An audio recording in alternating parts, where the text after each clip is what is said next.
एक एक पॉइंट रखना था आप लोगों के सामने कि जो भी let's say X Y Z कोई कंपनी है, राइट? तो जब वॉक इन होता है इंटरव्यू, जब आप देने जाते हो कहीं इंटरव्यू, तो वहाँ पे मल्टीपल राउंड्स होते हैं, राइट? आइदर फ्रेशर आप ले लो या एक्सपीरियंस बेसिस पे ले लो। कोई एक्सपीरियंस है तो भी 3-4 राउंड्स तो होते ही कंपनी में। तो वहाँ पे मुझे ये लैक लगता है एचआर डिपार्टमेंट्स के बेसिस पे कि अगर आपका फर्स्ट राउंड हुआ है, राइट? अगर आप सेलेक्ट हुए हो फर्स्ट राउंड में, देन सेकेंड राउंड में आप गए, राइट? चलो वहाँ पे पॉजिटिविटी है।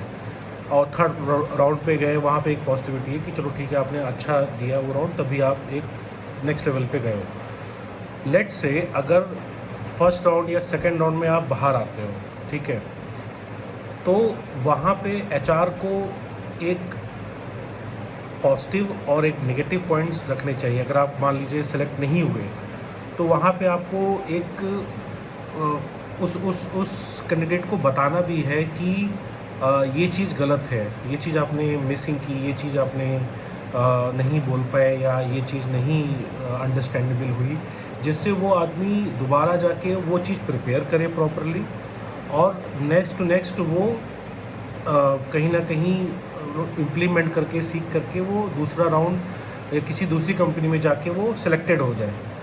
माइट भी 2-3 कंपनी के बाद अगर वो वर्कआउट कर रहा है तो आई एम श्योर वो सेलेक्ट होगा किसी भी कंपनी में, राइट? क्योंकि उसको फर्स्ट कंपनी में जहाँ उसने पहली बार दिया है या 2-3 बार दिया है, तो वहाँ पे उसको फीडबैक मिला है। तो फीडबैक देना बहुत ज़रूरी है।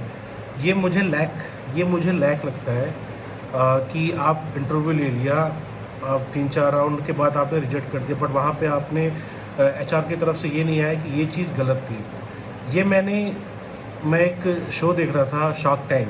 तो शार्क टैंक में क्या होता है, शार्क टैंक में लोग आके पिच करते हैं अपने बिजनेसेस के बारे में शार्क के सामने।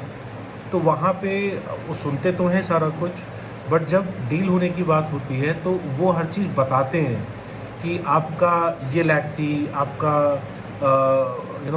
मार्केट इकोनॉमिक्स की नॉलेज नहीं है या कोई नहीं बता पाया आपको, ये फॉल्ट है। तो वो सीख के जाते हैं कि वो दूसरी कंपनी में कहीं या वो इन्वेस्टमेंट मांगेंगे तो माइट भी उनको एक अच्छा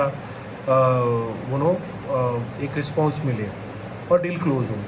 तो same goes to H R department में भी होना चाहिए कि यहाँ पे भी आप जब कोई आप नहीं सेलेक्ट हो रहा है 3-4 राउंड के बाद या फर्स्ट राउंड के बाद या सेकंड राउंड के बाद, तो उसको आप एक सीख दे के जाओ कि ये चीज़ यहाँ पे लैक थी और ये चीज़ आपका इस बेसिस पे सिलेक्शन नहीं हुआ।